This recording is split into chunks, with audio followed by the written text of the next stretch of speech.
Hey guys, I wanted to do a video that walks through the differences between chapter 7 and chapter 8. So first of all, let me just walk through some basics. Probabilities must be between 0 and 1. The area under the curve has to be 1. Some variables, x is a raw score, could be anything. How long it took you to run something, the weight of the turtles out in the pond, whatever. X bar is the mean of a sample. Mu is the mean of the population. That's important, the difference between population and sample. S is standard deviation of the sample. Sigma is standard deviation of the population. Z is some sort of standardized or normalized score. T is a t-score. It's kind of like a z-score. You use t when you don't know sigma. Little p is the historical or actual probability of success. We use p hat to estimate as an estimate of p, just like x bar is an estimate of mu and s is an estimate of sigma. So p hat is r over n. R is the number of successes. Success is whatever you're looking for. May not make a lot of sense that that's successful, but it's what you're looking for. N is the number in the sample. All right, I'm gonna walk over to my handy dandy formula sheet. This should be your friend by now, this formula sheet. These are your chapter 7 formulas, chapter 8, and then here's the rest of chapter 8, okay? If you haven't printed that out, it is on Canvas. So in 7.2, we are just trying to learn how to make use of the Z table. Our table gives the area to the left. For example, the probability that Z is less than negative 1.23. I would look up on my Z chart, negative 1.23, and that number in the middle of the Z chart gives me the area or the probability. All right, in 7.3, if you looked at the textbook and found, and I hope you've become friends with your textbook. So here is the example I'm gonna do. You're welcome to pull that up right now in your electronic textbook. This is example 5. So the question is, what is the probability that x is between 11 and 14? And make sure you notice that that's x, not x bar. That's an important difference. The Z formula we're going to use is x minus mu over sigma. We are given that mu equals 10 and sigma equals 2. So we're finding the probability that x is between 11 and 14. Again, that's the area under the curve. I need to turn those into z-scores. Z-scores or normalized or standardized, so that I can use my beautiful Z-chart. So that kind of looks like this. If I were to draw a curve, please, please, please make sure you're drawing these curves. I want the area between 0.5 and 2. So I know you all did the worksheet, so I'm 7.2, so you should be pretty good at looking things up. So I'm going to turn the 11, x equals to 11, into a Z-score, and x equals 14 into a z-score. So I have 11 minus 10 over 2 equals 0.5. 14 minus 10 over 2 gives me 2. That is how I got the values that are on my little diagram. So I want to find, so I take my probability that x is between 11 and 14, and I turn that into a z-score so that I can use my chart to look that up. So probability that z is between 0.5 and 2. How do I actually do that? How do I actually look it up on my z-chart? I say the probability that z is less than 2 minus the probability that z is less than 0.5. Find those two values on my z-score chart, so 0.9772 and 0.6915, and I find that that area is 0.2857 or 28.57, and that's this area right here. So when we're looking for x, we are using the z equals x minus mu over sigma. When we want to find x bar, so that's z equals x minus mu over sigma divided by the square root of n, and I made a little note to watch your calculator issues. Excuse me while I turn these lights off. I think that will help. There we go. Getting way too much glare. So watch your calculator inputs. You need to either put parentheses around the top and the bottom, or you need to do them separately, which is never my best plan. Or you can do x minus mu, or x bar minus mu, hits the enter button, and then do sigma divided by the square root of n. So in this problem, again, this is in your textbook, this is guided exercise number 10. We want to know the time it takes for a vehicle to go through a tunnel. And we find that mu is 12.1. So what is mu? That's the actual mean. That's looking at the entire population. Sigma is the standard deviation of the population. So the question was, what is the probability that the mean time for 50 vehicles to go through this tunnel from 11, what is the probability that it will take between 11 and 13 minutes? So I just found out that n is 50, and I want the probability that x bar is between 11 and 13. Again, notice this is x bar, and the previous problem was x, so that's a significant difference there. That's why I use this particular z formula. So my probability is going to be, I need to turn those x bar values into z-scores. So I did that on these two lines. Here is z equals 11, or x equals 11, x bar equals 11.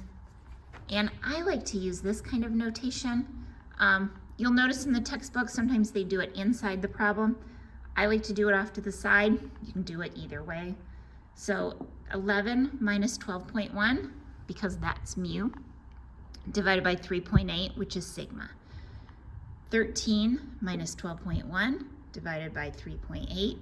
So I now have z values that corresponds to my x values. So I'm going to take the probability that z is between these two values, negative 2.04 and 1.67. But how do I really do that calculation? The probability of the big one minus the probability of the small one. Again, I draw my little diagram. Here's 1.67, here's negative 2.04. Z equals 0 is always the mean, it's always mu. So I do the probability that z is less than 1.67 minus the probability that z is less than negative 2.04. Look those up on my z chart, and I find that 93.18% of the time, the mean time, the time for an average time for 50 vehicles is between 11 and 13 minutes. All right, so mean time versus the time for just one, okay? That's the biggest difference in chapter 7. Now chapter 8. So in chapter 8, we're talking about confidence intervals. And this is a concept that may be new to most people. You're trying to find a range of values. We don't know the actual mean. Remember that mu is an actual mean, or little p is the actual probability, the historical probability. So depending on whether I'm finding a mean or finding a probability, I use one of those two formulas.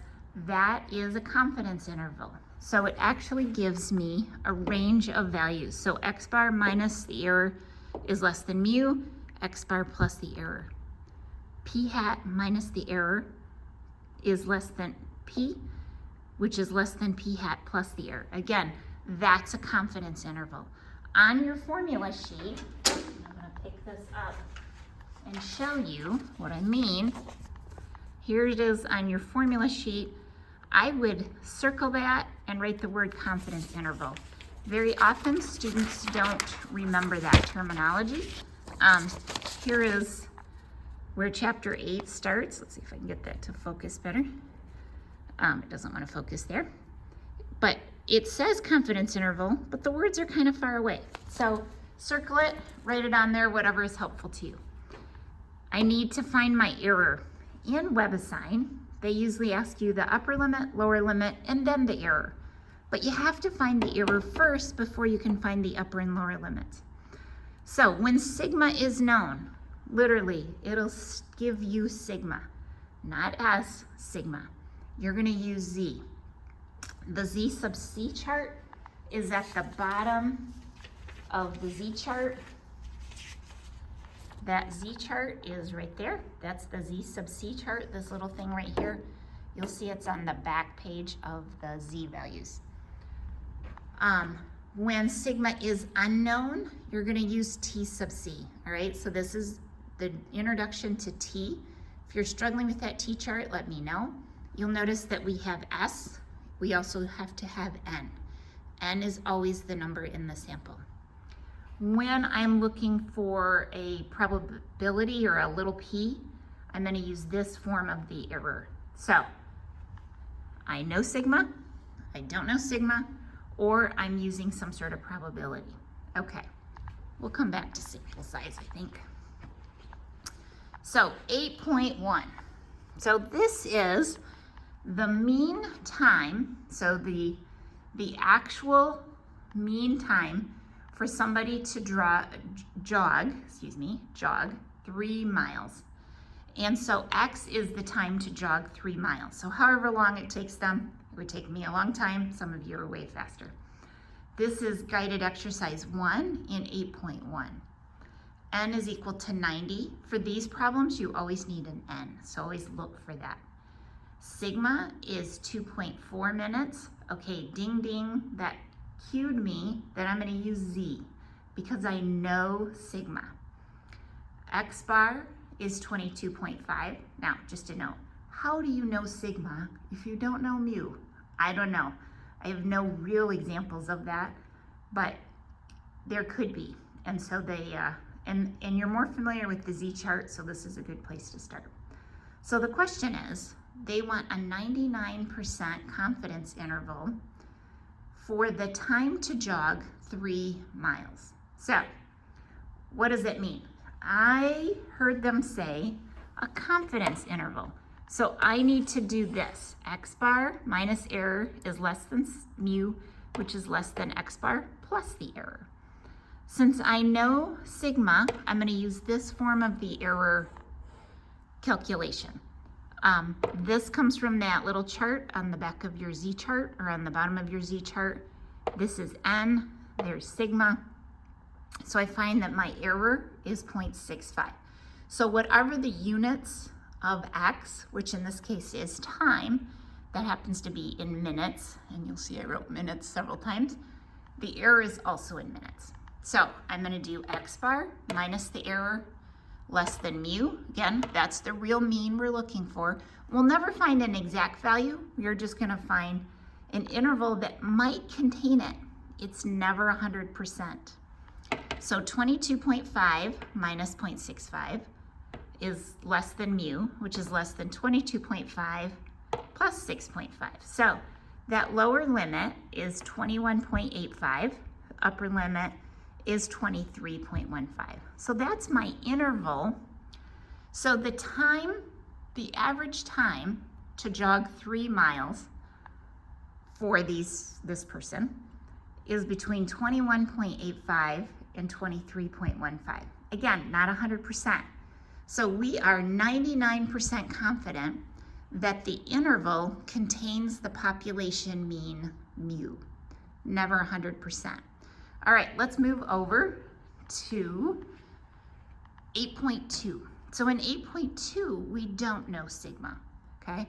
So anytime we're given an S value or we have to calculate it, so dust off your calculating sigma skills. And again, if you're struggling with Excel, let me know. So N is 3.7, X bar, what is X bar? It's a sample mean. That's an estimate for mu. It's an estimate for the actual mu. Is 6.75. Again, this is an example from the book. They are making simulated sapphires. That sounds pretty cool to me. So we're gonna use the T chart because we don't know sigma. So again, it's a confidence interval. So I have X bar minus the error is less than mu, X bar plus the error is greater than mu. But I have to calculate my error first. So I have T sub C S over the square root of N, 2.035. I looked that up on my T chart. First thing I had to do was calculate the degrees of freedom. So if you want to read more about degrees of freedom, it's really interesting, but it's not part of the scope of this class. So it's fine to just go, I know that degrees of freedom is whatever N is minus 1. So N minus 1, that gives us a 36. Here's a little helpful hint, something that often becomes an error. We're using N in this formula. You just calculated degrees of freedom. Don't use degrees of freedom in here, okay? This is N.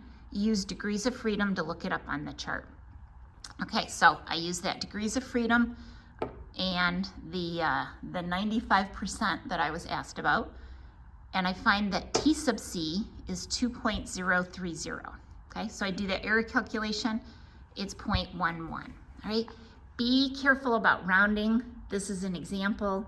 I think they round too much. I would have left one more decimal place so that when I did my confidence interval, I didn't get caught in a rounding error. So this is X bar. I was given X bar. I calculated the error. So X bar minus the error is less than mu. X bar plus the error is greater than mu. Again, this is a lower limit. This is an upper limit. Mu is the actual mean. I don't exactly know it, but I know that I can find an interval and be a certain percent confident. So somewhere between 6.64 carats and 6.86 carats, I can say I am 95% confident that the mean weight of these sapphires is going to be between 6.64 and 6.86 carats. So again, I'm not 100% confident. All right, let's go over to 8.3. This is guided exercise 4 in 8.3. I want a 90% confidence interval. This problem has to do with the percent of students that choose a vegetarian option. They talked to 188 students. Out of that 188, 66 wanted a vegetarian option. So if I do my p hat, what is p hat? It's an estimate of p. I find that it's 0.35. So my error is E equals Z sub C. You'll notice we go back to the Z sub C chart when we use the probability. And I have p hat minus times 1 minus p hat over n. That whole thing is under the radical, under the square root sign. In the example, they do this. They use the rounded value. Do not round in the middle of a problem. It'll get you in trouble, okay? Do not round. So they use that in the example. Really what we want to do is use this Z sub C score. So I look on my little Z sub C chart, find 90% gives me 1.645. I'm really going to use this original p hat. 66 divided by 188 times 1 minus 66 divided by 188. Your calculator will easily do that for you. You put the radical sign in, 66 divided by 188, parentheses, 1 minus 66 divided by 188, close the parentheses, divided by 188, hit enter. You will get this value. That's what they really did, but they make it look like they rounded. But that's really not okay to round, and WebAssign won't be happy.